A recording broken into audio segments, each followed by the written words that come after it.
Jake hadn't splurged in years.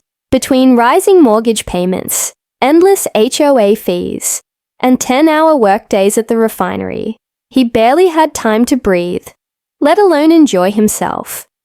But after a surprise year-end bonus and a lucky Craigslist find, he did something wildly out of character.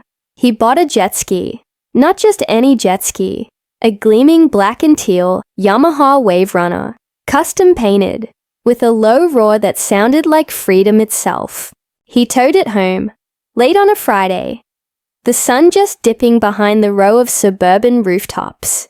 His hands trembled slightly as he backed it into his driveway. He had no lake trip planned yet, but just owning it felt like breaking out of a cage. He stood admiring it with a beer in hand when a flicker of movement caught his eye. Across the street, a figure parted the curtain. Short hair, thick glasses, the unmistakable silhouette of Karen. Jake's stomach sank a little. Karen wasn't just a neighbor. She was the neighbor, the HOA's self-appointed compliance coordinator. Her hobby wasn't gardening or jogging or even gossiping. It was policing. She carried a clipboard like it was a badge, quoted bylaws from memory, and once had a neighbor fined for painting their mailbox 2 shades lighter than approved. Karen stepped outside moments later, her smile as tight as a vice.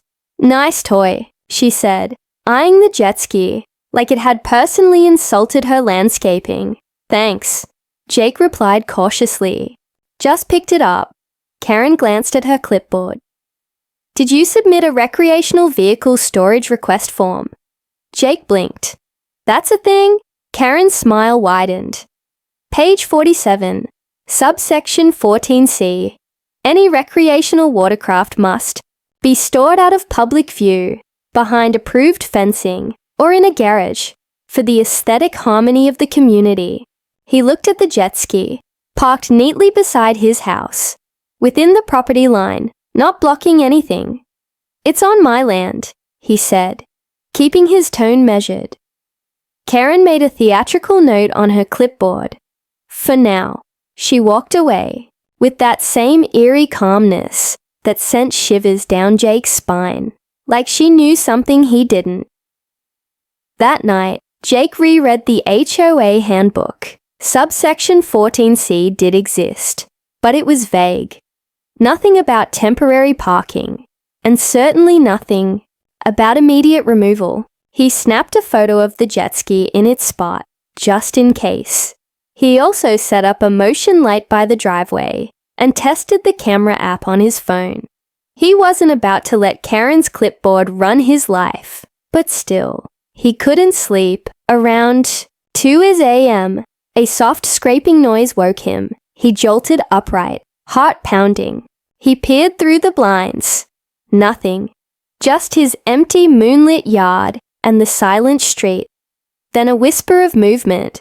A figure at the edge of his property line, low and crouched, like they were studying something. He grabbed his phone, opened the camera feed, and saw nothing but static. By the time he rushed outside, the figure was gone. The jet ski sat untouched. The fence was fine, but a single piece of paper fluttered on his front door, pinned beneath a piece of tape. Notice of violation. Unauthorized storage of watercraft. Final warning. No HOA seal. No board member's signature. Just block text. In bold red font. Jake looked across the street. Karen's lights were out, but the faint blue glow of a computer screen flickered through her curtains. By morning, Jake's frustration had fermented into quiet resolve. The jet ski stayed. He examined the final warning, taped to his door again.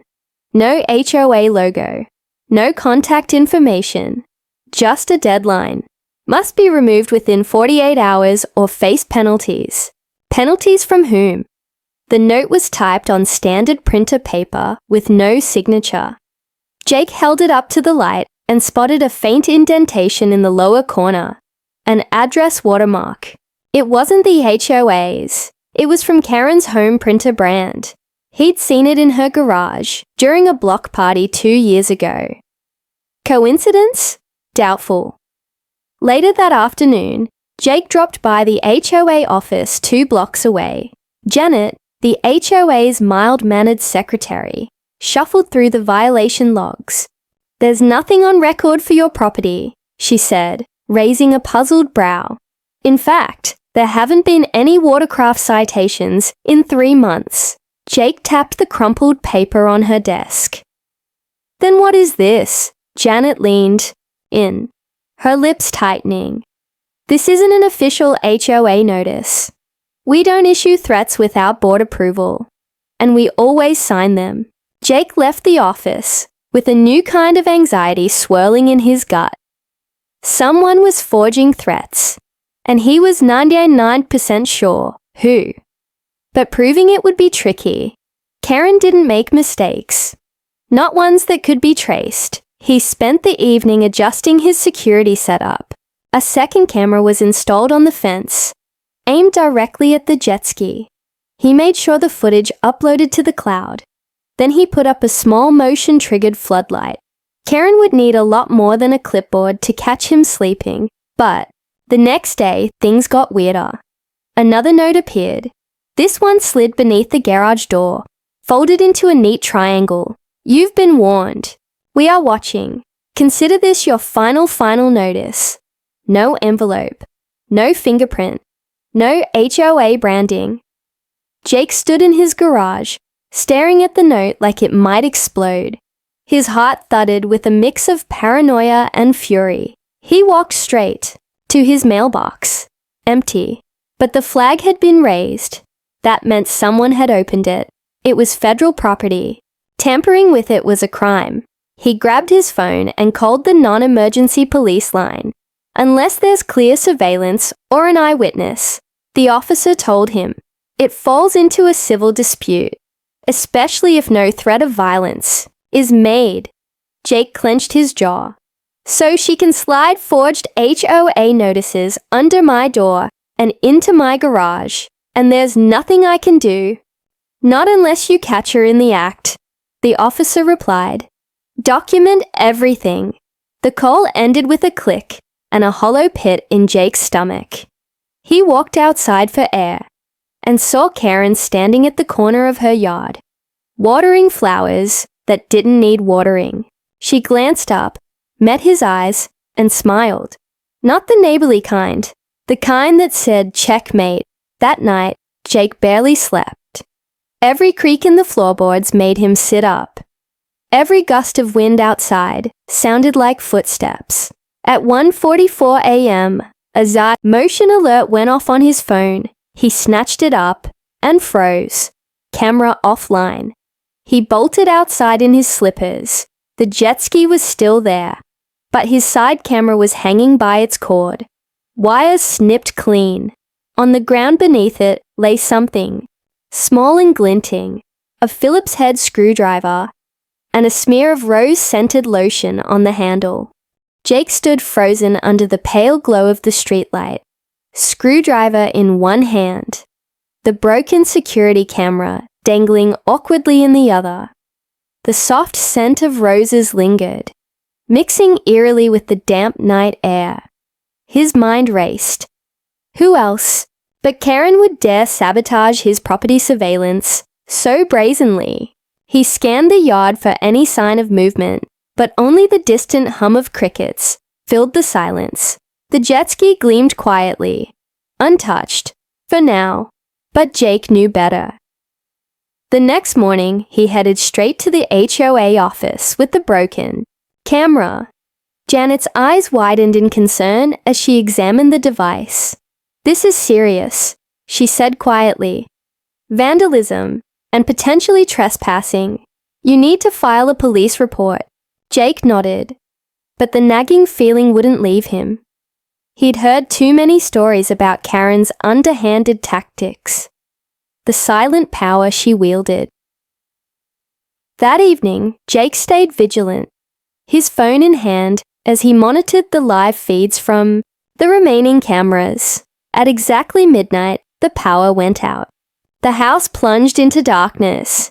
His phone screen went black. The Wi-Fi router blinked off. All electronics died. Jake cursed under his breath, lighting a flashlight as he moved toward the fuse box. The main breaker had been flipped. Someone was deliberately cutting the power. Frustrated but undeterred, Jake decided to sleep in his truck, parked in the driveway. At least it had its own battery. At 3:01 a.m., Jake's phone vibrated violently with a new motion alert. He jumped and hurried toward the driveway, heart pounding in his ears. But the screen was just static again. Like before. Then he saw it, a faint glow moving silently across his lawn. Through the darkness, the outline of a figure crouched low near the jet ski, carrying a large tarp. Jake's breath caught. He grabbed a flashlight and flicked it on. The beam hit the figure squarely. Karen. Her eyes widened, just for a moment, before she bolted. Dragging the tarp behind her, she slipped toward the street, her heels clicking sharply on the pavement. Jake shouted, but she vanished around the corner before he could get a good look. His mind was racing. Why cover the jet ski in the middle of the night? What was she hiding? The next morning, Jake inspected the jet ski. The tarp was gone, but beneath it, the watercraft was smeared with thick black paint, slick, wet, and dripping down the sides. Someone had vandalized his prized possession. Jake's fury boiled over. He stormed to Karen's house, ready to confront her face to face. But as he reached her porch, the door creaked open. Karen stood there, expression carefully neutral, clutching a clipboard like a shield. "Nice night for a little midnight decorating, isn't it?" she said, with a false sweetness. Jake slammed the tarp back onto his jet ski. "You think this is funny? You're destroying my property." Karen's smile twisted. "I'm preserving the neighborhood standards. You left me no choice." "You're breaking the law," Jake shot back. Karen shrugged. "Law? You mean your opinion of the law?" Before he could reply, Karen leaned in close, voice dropping to a whisper. "Watch yourself, Jake. This community doesn't forgive rule breakers lightly." Jake took a step back, unsettled by her chilling tone. As he left, he glanced back to see Karen retreat into her house, the lights flickering ominously behind the curtains. Jake knew one thing for certain. Karen wasn't done, and neither was this battle. The morning sun cut through the haze as Jake stepped outside, hoping for a moment of calm. The black paint still glistened on his jet ski, a cruel reminder that the neighborhood's peace was far from restored. But today something was different. His jet ski was gone. His heart froze. He scanned the driveway, the yard, the street. Nothing. No tire tracks. No footprints. No signs of struggle. Just a small scrap of paper pinned beneath a rock near the garden bed. Jake picked it up with trembling fingers. Bold letters screamed, "Removed. By order of HOA. Violation unresolved. Property will be impounded." There was no company name, no contact number, no signatures. Just the HOA seal, stamped crudely in faded ink. Jake's mind spun. He hadn't authorized any removal. He hadn't been contacted. And yet, the jet ski, his freedom, his prized possession, had vanished in the dead of night. Frustration and anger warred inside him as he grabbed his phone and checked the security footage. The cameras that had survived the blackout showed nothing, only static and flickering glitches. Then, a faint glow appeared in the corner of one feed. A large white truck, rolling silently across his lawn at 3:12 a.m., and then the unmistakable silhouette of Karen. She wore her usual tight blazer and sensible shoes, but her posture was furtive, almost furtive enough to suggest guilt. The footage cut off abruptly. Jake slammed his phone shut and hurried across the street to Karen's house. His knocks echoed sharply against the door. Karen answered moments later, perfectly composed, but her smile didn't reach her eyes. "You took my jet ski," Jake said bluntly. Karen's expression didn't falter. "I acted on behalf of the HOA. Jake, your jet ski violated community standards. Without warning, without due process. You had no right." Karen leaned in, voice low and controlled. "Sometimes, when people ignore the rules, others must act." Jake's fists clenched. "You're abusing your power." Karen tilted her head, as if considering. "And you're resisting community harmony." Before Jake could retort, Karen shut the door. Jake stood on her porch, heart pounding. What had he just walked into? How deep did Karen's power go? Desperate for answers, Jake started making calls to tow yards, the city impound, even random garages on the outskirts of town. Most denied seeing any jet ski matching his description. But one tow yard manager hesitated, then whispered, "Yeah, something came through last night. Big watercraft. Dropped off in a hurry. Didn't look good." Jake's stomach dropped. He rushed to the yard. When he arrived, the jet ski lay smashed, slumped against a rusted trailer. Its hull was cracked and soaked. The paint scraped off in jagged chunks. The engine cover was dented, and an oily sheen spread beneath it like a dark stain. Jake's breath hitched. He knelt beside it, fingertips trembling as he touched the ruined machine. "How could this happen?" he whispered. The yard manager avoided his gaze. "Towed it, dropped it, said it was a problem for someone else." Jake's mind reeled. Someone in the HOA hadn't just ordered the removal. They'd destroyed his jet ski. And from the looks of things, Karen was the only one with the access and motive. But proving it would take more than just suspicion. Jake couldn't shake the image of his ruined jet ski, lying battered at the tow yard. That machine wasn't just a toy. It was a symbol of his hard-earned freedom. And now it was a wreck. Determined to uncover the truth, Jake pressed the yard manager for details. "Who dropped it off?" "Who called you?" Jake asked. The man wiped sweat from his brow, eyes darting nervously. Name was John, but the company was some fly-by-night towing outfit. Said they had clearance from the HOA to remove abandoned property. Jake frowned. "Can you show me the paperwork?" The manager nodded, pulling a crumpled clipboard from under the desk. Jake scanned the forms, his eyes narrowing. The towing company was registered to an obscure shell business, a company name he'd never heard. But the phone number listed on the removal order was familiar. It matched the number Jake had seen on a recent HOA email blast, and that number traced back to the HOA office line. But there was more. The emergency contact on the form wasn't the towing company manager. It was Karen's direct extension. Jake's blood ran cold. This wasn't just rogue action.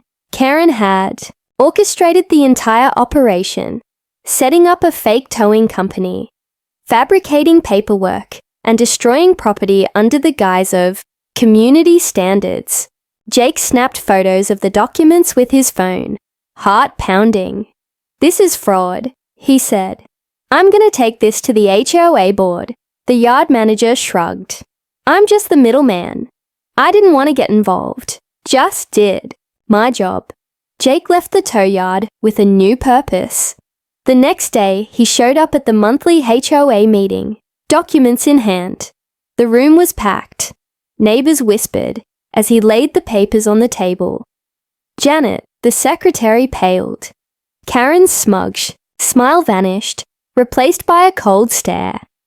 Jake spoke calmly but firmly. These documents proved that Karen bypassed the board, created fake companies, and destroyed my jet ski without any official approval. Murmurs rippled through the room. Some neighbors looked shocked, others confused. Karen stood. You're twisting facts. I acted to preserve our neighborhood's integrity. Mr. Jake refused to comply with clear rules. Jake shook his head. You abused your power. You lied to the board. You destroyed my property. Before Karen could reply, a neighbor stood up. I saw Karen at the tow yard the night the Jetski disappeared, she said, voice trembling. She handed the driver cash. I heard her say, make sure it's gone for good. Gasps erupted. Karen's face tightened like a mask cracking. The HOA president slammed his gavel. Order, this is serious. Karen tried to defend herself, but Jake had already made his next move. He pulled out his phone, pulling up a string of emails and texts. They were from Karen's private account, discussing the Jetski removal and the need to set an example. The room fell silent. Karen's eyes flicked to the door, then back. You have no proof these are authentic, she hissed. Jake smiled grimly. Actually, I do. He handed a phone to the president, who examined the messages carefully. The board members exchanged looks. Karen's reign was crumbling. The room held its breath as the HOA president scrolled through the incriminating messages. On Jake's phone, the evidence was damning. Karen's carefully worded emails, secret phone calls, and instructions to remove the problem without board approval. Karen's face hardened. This is a personal vendetta disguised as justice, she snapped. I'm acting in the community's best interest. By breaking the law, Jake shot back. You forged documents, destroyed property, and abused your power. Murmurs spread like wildfire. The neighbors' trust shifting palpably. Janet, the secretary, cleared her throat. The board will have to investigate these claims immediately. Until then, Karen will be suspended from all HOA duties. Karen's eyes flicked to the door. You can't do this. I have contacts. Allies on the board. Jake felt the room's weight settle on his side. This was bigger than a Jetski. Karen's vendetta had infected the community. Days passed in a haze of phone calls, emails, and whispered meetings. Jake worked with the board's legal team to file formal complaints, submitting every shred of evidence. Meanwhile, Karen vanished from the neighborhood. Her lawn grew wild. Letters piled up, unopened in the mailbox. No one saw her for weeks. Then, just as Jake began to think the nightmare was over, a new twist shattered. The fragile peace. Late one evening, he found a package on his doorstep. No return address. Inside was a battered GoPro camera and a note. Watch your back. Not everyone wants you winning. Jake plugged the GoPro into his laptop. The footage showed Karen. No, not Karen. Someone else. A shadowy figure in a hoodie, sneaking into Jake's yard, under cover of darkness. The camera shook as the intruder approached the Jetski's resting place at the tow yard. Then the scene cut to the sound of shattering glass. The last frame was a close-up of the intruder's hand, holding a paintbrush. Black paint dripping. Jake swallowed hard. Karen wasn't acting alone. Someone else was out there, watching, waiting. Someone who wanted to keep the Jetski and Jake under control. The next day, Jake posted a notice on the community board. Neighborhood. Watch needed. Suspicious activity reported. Neighbors called. Sharing stories of strange cars, late night noises, and shadows lurking near their homes. Jake realized this was no longer just about his Jetski. It was about reclaiming the community and exposing the unseen forces working to keep it in darkness. Jake's call for a neighborhood watch ignited a cautious flame among his neighbors. By the weekend, a small group had gathered at the community center, faces filled with a mix of concern and determination. We can't let this continue, said Maria, a longtime resident who'd seen Karen's temper firsthand. If she's willing to break the rules like this, what's next? Jake nodded. feeling the weight of responsibility settle on his shoulders. It's not just Karen anymore. Someone else is out there, sabotaging property, and they're organized. The group agreed to patrol in pairs during the night, logging any suspicious activity. Jake's security system was upgraded with new cameras, motion sensors, and even a few hidden microphones. For several nights, nothing happened. The calm was deceptive. Then on the third night, Maria's phone buzzed. A neighbor reported seeing a dark sedan circling the block repeatedly, windows tinted too thick for anyone to see inside. Maria and Jake decided to investigate. Armed with flashlights and walkie-talkies, they stepped into the cool night, hearts pounding. The car was there, parked near the community park. Engine running but empty. Jake's breath caught as the headlights suddenly flicked on. "Split up," he whispered. Maria circled around the vehicle, while Jake approached from the front. Suddenly, the car door slammed shut, and the engine roared. Jake sprinted toward the sound, but the car sped away before he could catch it. Inside the park, Jake spotted fresh footprints leading to a concealed shed. He crouched, heart thudding. Inside the shed was a makeshift workshop, paint cans, tops, and stacks of HOA paperwork with Karen's signature forged on many documents. Suddenly, a noise behind him made Jake spin around. A figure stepped out of the shadows. Thin, tall, wearing a hoodie pulled low over their face. "Looking for me?" the stranger said, voice low and threatening. Jake's hand shot toward his phone, but the figure lunged forward, knocking it from his grasp. "You don't know what you're getting into," the stranger hissed. Before Jake could react, the figure darted into the darkness, leaving a chilling silence. Jake's breath came in ragged gasps. He scrambled back to the street, heart racing. He called the police, reporting the shed and the intruder. The officers arrived quickly, but the shed was empty. No signs of recent activity. No footprints. Jake felt the cold grip of doubt creeping in. Had he imagined it? Was the stranger really real? Or was this a deeper game, designed to break him? The HOA board called an emergency meeting the next day. The evidence was laid bare. Karen's forged documents, the sabotage, the strange workshop. Neighbors demanded answers, but Karen was still missing, and the new intruder's identity remained a mystery. Jake realized this wasn't just about Jetskis or neighborhood rules anymore. This was a battle for control, and the shadows hiding in their community were more dangerous than anyone had imagined. The emergency HOA meeting was packed. Neighbors packed the room, their faces etched with frustration, fears, and suspicion. Jake stood at the front, clutching the evidence he'd gathered, ready to expose everything. The tension was thick. Karen was nowhere to be found, and the mystery, stranger's shadow, still loomed large. Just as Jake prepared to speak, the door creaked open. All heads turned. In stepped a figure. A woman, tall, confident, and calm. It was Janet, the HOA secretary. The same Janet who had looked so concerned earlier, but never fully spoke up. "I have something to say," Janet began, her voice steady but urgent. She pulled out a stack of documents, this time official records, from the HOA archives, showing that Karen had long been abusing her position. She had hidden financial transactions, forged signatures, and colluded with a small group to maintain control. And, Janet added, "There's more."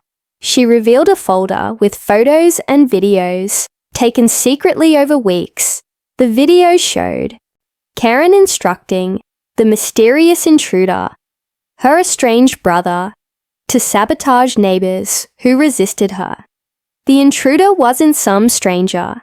He was Karen's accomplice all along. Gasps rippled through the room. Janet explained that she had been collecting evidence quietly, afraid for her safety, but determined to end Karen's reign. Karen's plan was to drive people out, take over, the community board entirely, and push through her own agenda, Janet said grimly. Jake felt a surge of relief mixed with anger. The nightmare was almost over.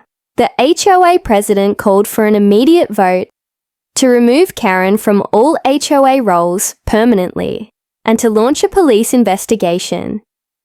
Neighbors nodded and cheered. For the first time in months, hope flickered, but then Janet's phone buzzed. Her face turned pale as she read the message. "They know I'm talking," she said. Suddenly, the lights flickered, and the power went out, plunging the room into darkness. A chilling voice echoed from the PA system. "Hacked! Game isn't over, Jake," it sneered. "You think you've won?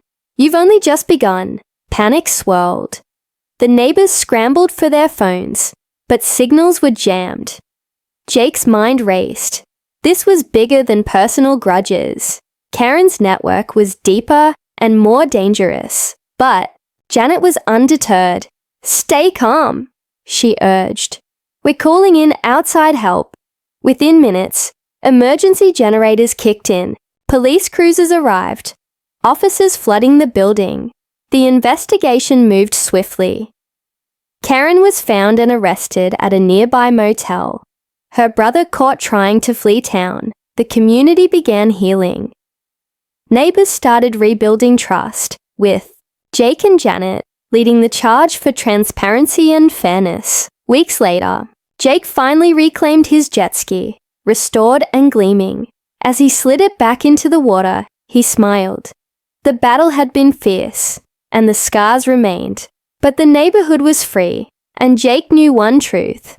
Sometimes the real fight isn't against your enemies, but against the silence that lets them thrive.